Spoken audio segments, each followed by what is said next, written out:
नमस्कार, हम अभय झा फेर अहाँ सबके बीच एलहुँ हैं एक नया गीत लऽ कऽ।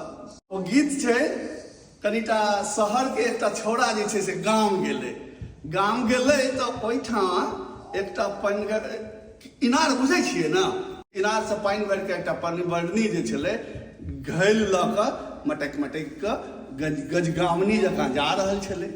तऽ छौड़ा ओकर बगल में गेलै, कहै छै सुन सुन सुन पन भरनी गे कनी घुरियो कता।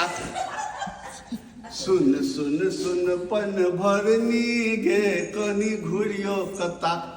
वो तो तैयो नहीं देखलकै, वो अपन बढ़ल चल गेलै। तो कनिटा आरो नजदीक गेलै, ओकर नजदीक जाके कहै छै सुन सुन सुन पन भरनी गे कनी घुरियो कता। पन भरनी के नहीं रहल गेलै, ओ ओते घैला पटक देलकै, कहलकै जो जो जो रे बटोहिया रे बड़ भेल चला। फिर तो ओकर मोहन आर बढ़ि गेलै, कहै छै सुन सुन सुन पन भरनी गे कनी घुरियो कता। जो जो जो रे बटोहिया रे बड़ भेल चलाक।